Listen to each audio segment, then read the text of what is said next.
할렐루야. 네, 이 새벽에 나오신 여러분이 우리 주님의 축복과 은혜가 함께하기를 간절히 바랍니다.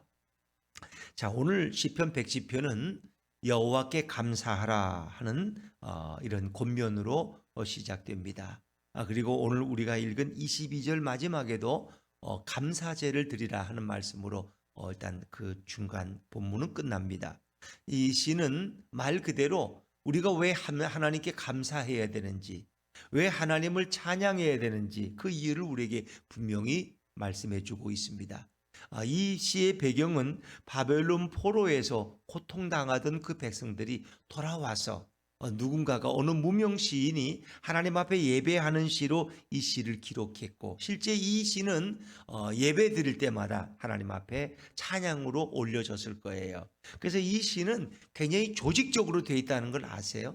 같은 말이 이 같은 어구가 계속 반복되는 것이 상당히 많이 있어요. 여러분이 깨달았는지 못 깨달았는지 모르지만, 자, 우리가 한번 먼저 좀 확인을 해보죠. 자, 6절 말씀을 한번 읽어볼까요? 6절입니다. 6절 시작. 이에 그들이 근심 중에 여호와께 부르짖음에 그들의 고통에서 건지시고. 자, 그들이 지금 어려운 가운데 근심 중에 기도했더니 하나님이 건져주셨다는 거예요. 근데 이 말씀이 계속 반복되어진다는 거예요. 자, 13절로 한번 건너뛰어 가볼까요? 13절입니다. 13절 같이 읽죠. 시작. 이에 그들이 그 환난 중에 여호와께 부르짖음에 그들의 고통에서 구원하시되. 아까는 근심 중에 부르짖었고 지금은 또 뭐예요? 환난 중에 부르짖었고 고통에서 구원하시는 하나님을 계속해서 고백하고 있는 거예요. 또 19절로 건너뛰어 볼까요? 19절 한번 읽어보죠. 시작. 이에 그들이 그 고통 때문에 여호와께 부르짖음에 그가 그들의 고통에서 그들을 구원하시되. 하여튼 공통점은 그들에게 고통당할 때, 환난당할 때 뭐 했어요? 부르짖었다는 거예요. 기도했다는 거예요. 하나님을 찾았다는 거예요. 그때 하나님이 어떻게 했어요? 그들을 구원하셨다는 거예요. 이 원리는 동일한 거예요. 그래서 이제 이것이 하나의 노래고 시이기 때문에 반복되는 구절이 있는데, 이 반복되는 후렴은 가장 중요한 메시지를 담고 있다는 거예요. 그러니까 우리가 어떤 고난에 있든 어떤 환난을 당하든 거기서 하나님을 향해서 부르짖으면 하나님은 우리의 기도를 들으시고 고통에서 우리를 구원하시는 분이다. 이거를 시인이 계속 반복해서 강조하고 있는 거예요. 여기다 한 번 더 나와요. 또 오늘 본문은 아니지만 28절로 한번 건너뛰어 가볼까요? 28절입니다. 시작. 이에 그들이 그들의 고통 때문에 여호와께 부르짖음에 그가 그들의 고통에서 그들을 인도하여 내시고. 뭐 인도나 구원이나 똑같은 말씀이죠. 그렇죠? 하나의 공통점, 하나의 결론은 나왔어요. 오늘 이 본문의 메시지는 너무 힘들고 고통스러울 때 하나님께 부르짖었더니 하나님이 우리를 구원하셨다는 거예요. 이것을 몇 번이나 4번이나 반복해서 이 시인은 고백하고 있는 거예요. 그러니까 어떤 본문을 읽을 때 자주 반복되는 구절이나 자주 반복되는 단어가 그 시의 메시지를 담고 있다는 거예요. 우리는 그걸 뭐라 그래요? 주제어 혹은 주제 구문이라고 이야기하는 거예요. 그 사람이 어떤 일을 계속, 어떤 단어를 계속 써. 그럼 그것이 그 사람이 전하고자 하는 메시지의 핵심이라는 거예요. 자, 이제 그러기 때문에 이 고통에서 기도함으로 구원받은 우리는 하나님 앞에 뭐 해야 돼요? 감사하고 찬양해야지. 그 찬양하라고 권면하고 있는 거예요. 자, 그 다음에 또 한번 확인해 볼까요? 자, 8절 말씀을 해요. 8절.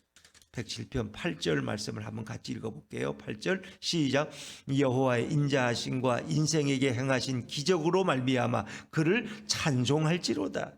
하나님의 인자, 하나님의 그 끝없는 사랑과 우리에게 행하신 그 기적의 사건을 통해서, 기적이라는 건 다 구원이야. 그것으로 말미암아 우리는 어떻게 해야 돼요? 찬송해야 되는 거예요. 찬송. 근데 한 번만 찬송하면 되는 게 아니에요. 계속 찬송해야 돼요. 우리 인생 동안. 15절입니다. 15절로 건너뛰어 볼게요. 15절 같이 읽죠. 시작. 여호와의 인자하심과 인생에게 행하신 기적으로 말미암아 그를 찬송할지로다. 계속 반복. 우리에게 찬송하라고 권면하고 있는 거예요. 왜? 우리에게 기적을 행하셨으니까. 우리에게 사랑과 자비를 베푸셨으니까. 자, 또 건너뛰어서 21절로 띄워볼게요. 21절 시작.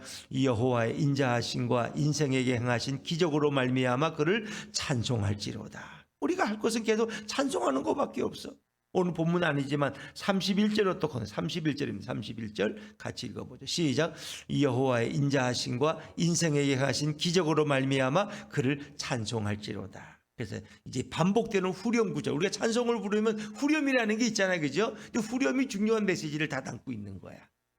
그래서 이런 시는 하나의 노래고 하나의 시다. 그래서 여기 반복되는 구절은 그 본문의 가장 중요한 핵심 메시지를 우리에게 담고 있는 거야. 그럼 오늘 설교 이제 다 안 들어도 되겠죠? 왜? 고통 속에서 부르짖었더니 하나님이 우리를 구원하셨어. 그러니 어떻게 해야 돼요? 그 하나님의 인자하심 때문에, 그의 행하신 기적과 구원 때문에 뭐 해야 돼요? 찬송해야 돼요. 그럼 끝이야. 오늘 결론 끝. 여러분은 이제 찬송하는 삶을 살아가면 되는 거예요. 근데 도대체 뭐에서 우리를 어떤 고통에서 구원하시냐? 그게 궁금하지 않아요? 도대체 어떤 고통에서, 어떤 환난에서 우리를 구원하셨느냐? 이제 그거를 몇 가지로 나눠서 설명하고 있는 거예요. 자, 1절을 먼저 1절, 2절, 3절 뭐 이어서 한번 쭉 읽어봅니다. 1, 2, 3절 시작. 여호와께 감사하라. 그는 선하시며 그 인자하심이 영원하미로다. 여호와의 속량을 받은 자들은 여호와께서 대적의 손에서 그들을 속량하사 각 지방에서부터 모으셨도다. 그러니까 흩어졌던 이스라엘 민족을 다시 한 곳으로 모으셨어. 그런데 그들이 속량을 받았어. 대적의 손에서 그들을 하나님이 속량하셨어. 이 속량이란 말에 가장 가까운 의미는 뭘까요? 어려운 말이 아닌데 옛날 성경에는 구속하시다. 구속이란 말은 구원이야. 근데 이제 구원과 이 속량, 구속이 조금 다른 의미는 뭔가 대가를 치르고 우리를 건져내신 거야. 속전을 치른 거. 예수님 십자가에서 우리를 위해서 속량하신 거야. 왜? 그분의 생명을, 그분의 피를 대신 내어주시고 우리를 죄악에서 건져주신 거야. 우리의 죄악을. 그러니까 이 속량이라는 의미는 그냥 단순한 구원보다는 조금 다른 의미, 뭔가 대가를 치르고 거기에 대한 어떤 그 일정한 것을 희생하고 우리를 건져내시는.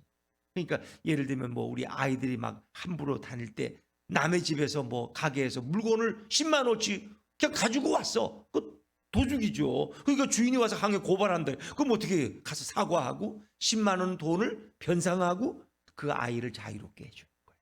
그러니까 뭔가 대가를 치르는. 이 속량이란 말이에요.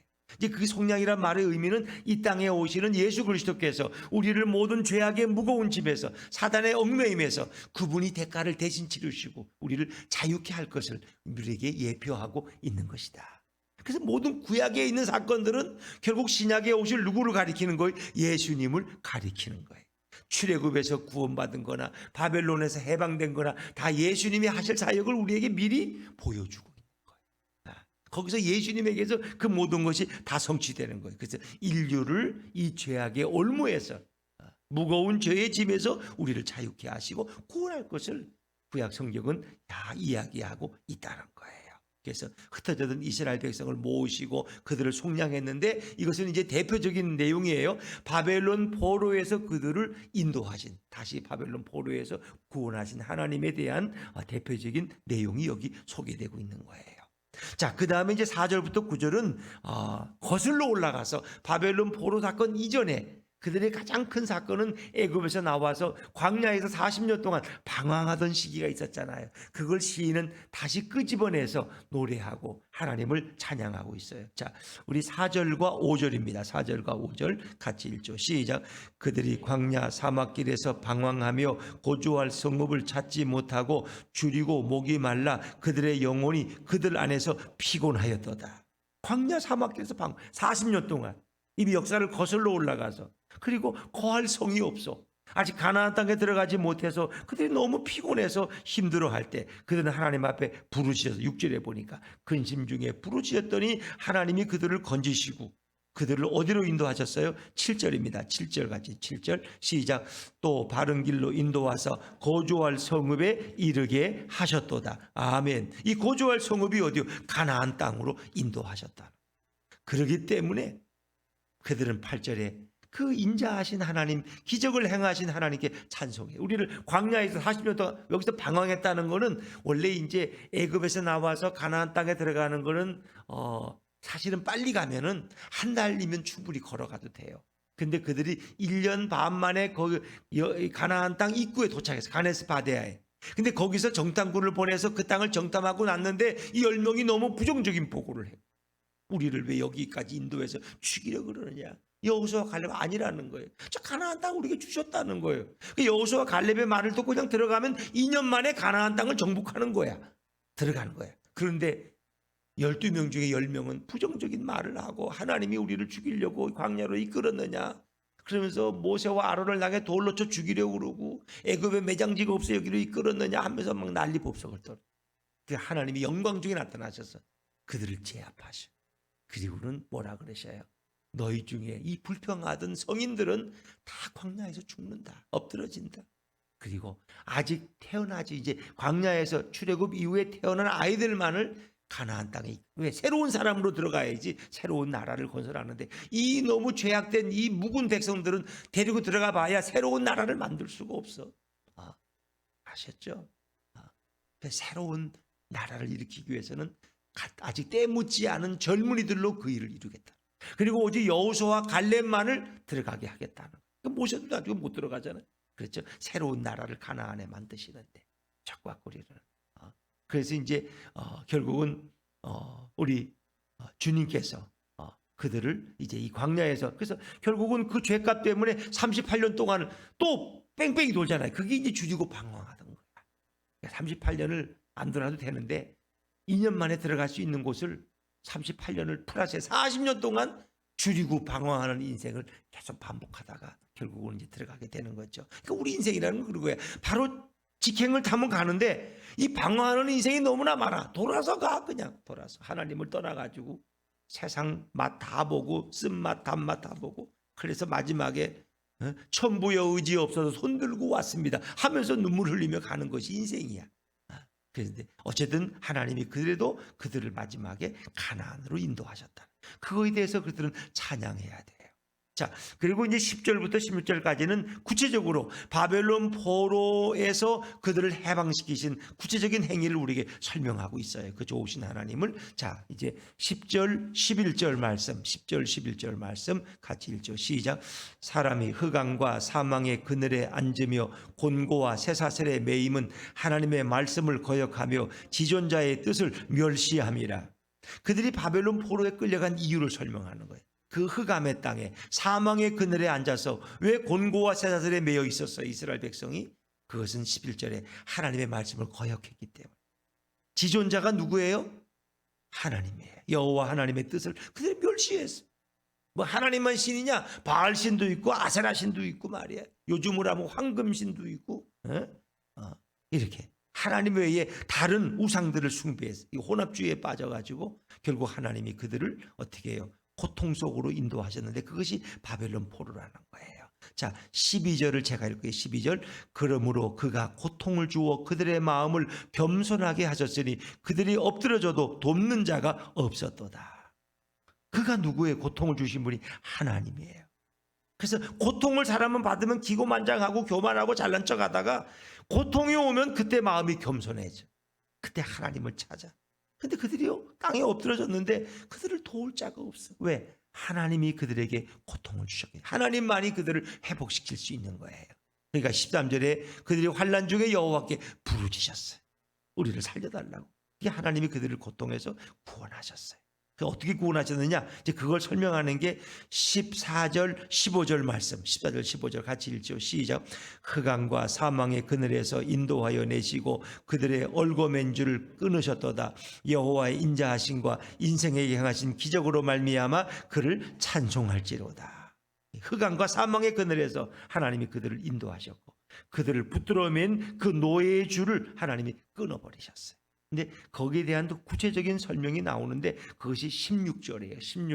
16절 같이 읽을게요. 시작. 그가 논문을 깨뜨리시며 쇠빗장을 꺾으셨음이로다. 이것은 옥에 갇힌 자를 끌어내듯이 바벨론이라는 옥에 큰 옥에 갇혀있는 이스라엘 백성들을 해방시키기 위해서 그들의 굳게 닫힌 논문을 깨뜨리셨다는 거예요. 실제 바벨론은요 거대한 나라였는데 이런 논문, 총독문이 100개가 있었대. 그 성에 100개의 문. 근데 그 모든 문을 깨트리시고 그들을 구원하셨다는 상징적인 언어죠. 그리고 쇠빗장, 그들이 노예되게 쇠빗장에 묶여있던 그들을 자유케 하셨다. 이것은 예수님께서 오셔서 우리를 모른 죄의 이 창살에서 눈문을 깨트리시고 우리를 구원하실 것을 우리에게 예표하고 있는 것이죠.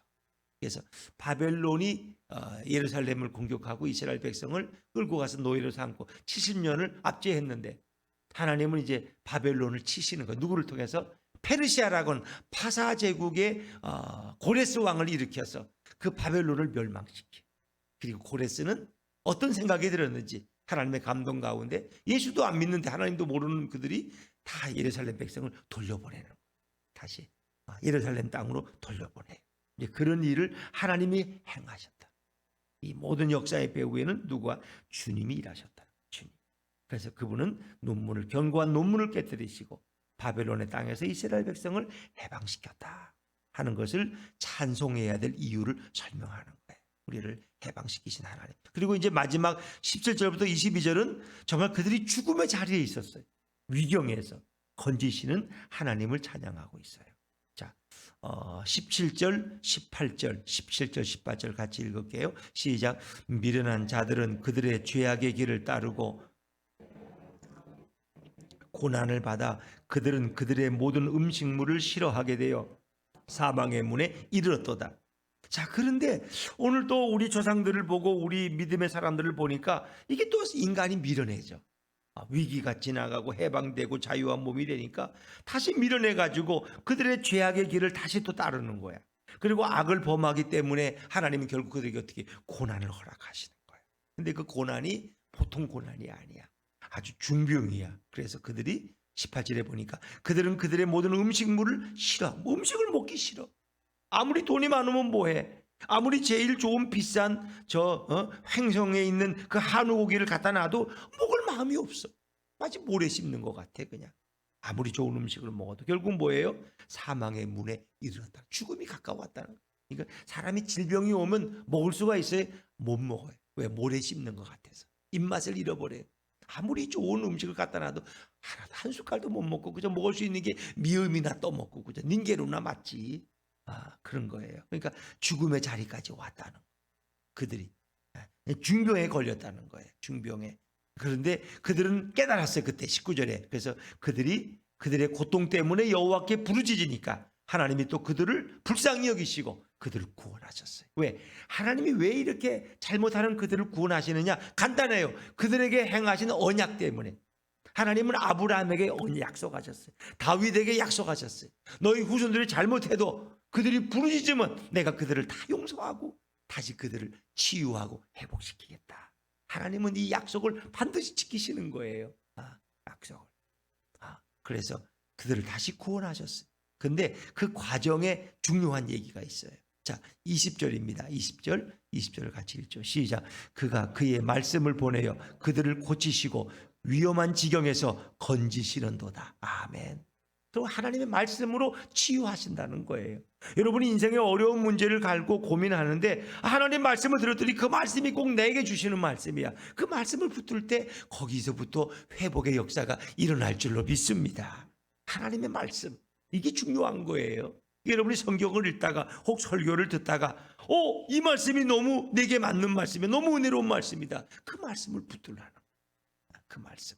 하나님의 말씀이 임하니까 결국 그 위험한 지경을 옛날 성경에 뭐라고 표현했는지 아세요? 위경에서. 위험한 지경을 줄이면 위경이잖아.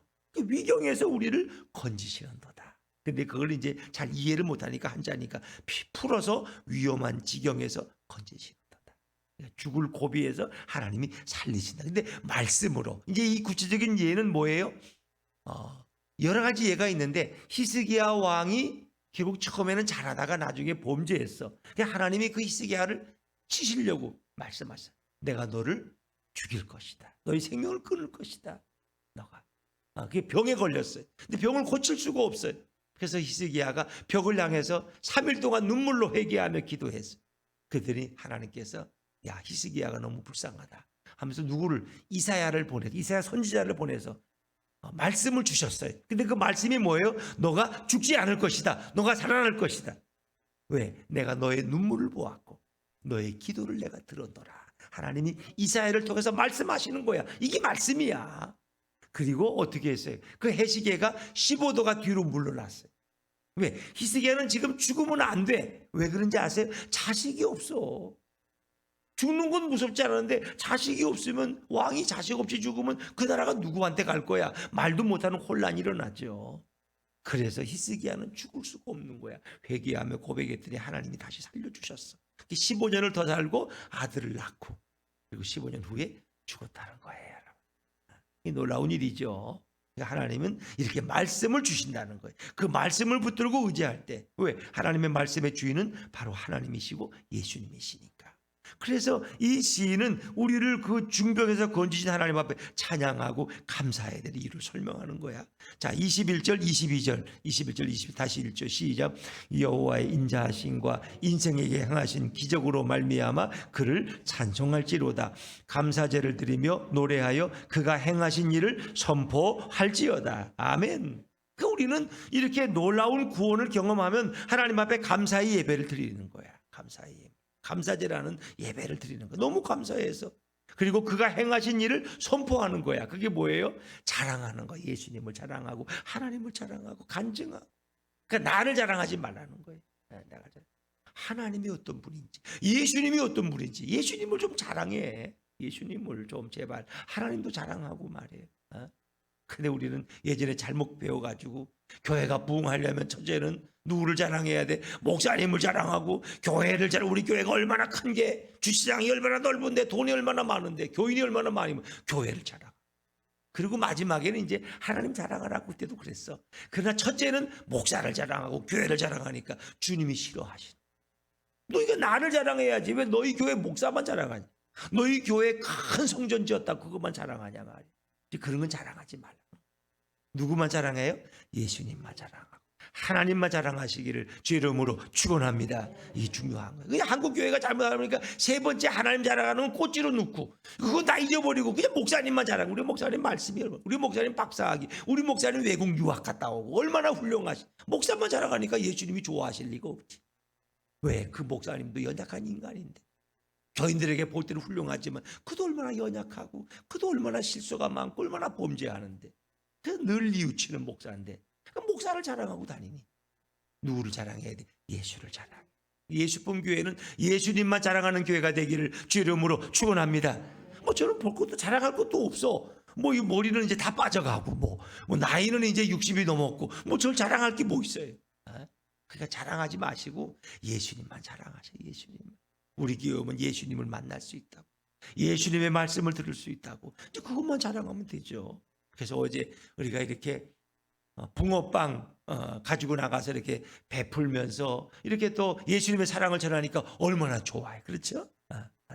여러분 가운데 이런 허신 자들이 많이 나와서 늘 이렇게 붕어빵을 구워서 즐겁게 그 붕어빵 줄 때 우리 교회는 붕어빵도 주는 좋은 교회라고 이런 게 아니라 이거 누가 주신 거야? 예수님이 주시는 거니까 감사하게 받아 드시고 건강하시라고. 우리 교회 나오란 말은 절대 죽어도 하지 말고 그냥 예수님이 주시는 거니까 예수님께 감사하시면 돼. 이제 그럴 때 주님이 기뻐하시는 모든 영광을 예수님께. 그래서 여러분이 물었잖아요. 이 붕어빵을 누가 주는 거냐고. 1번 화성시청장, 화성시장이, 2번 법원에서, 3번 우체국에서, 4번 교회에서. 그러니까 여러분들이 교회에서 줬다고 정답을 맞힌데 다음부터는 교회라고 하지. 이건 장로님이 가르쳤지만 우리는 예수님이 주셨다. 할렐루야. 예수님이 주시는 거야. 교회가 뭐 어떻게 줘. 예수님이 주시는 거야. 예수님께 감사하고. 우리 인생은 예수님께 감사하고 예수님께 찬양하라는. 그래서 우리 인생에 지금까지도 그러했지만 앞으로도 마찬가지야. 앞으로도 우리를 죄악에서 구속하신 분, 우리를 중병에서 구속하신 분, 방황하는 줄이고 피곤한 인생에서 구원하시고 우리 인생을 회복시키시는 바로 예수 그리스도밖에 없다는 그 주님만을 찬양하고 그 주님께만 영광 돌리는 복된 새해가 되시기를 주 이름으로 축원합니다.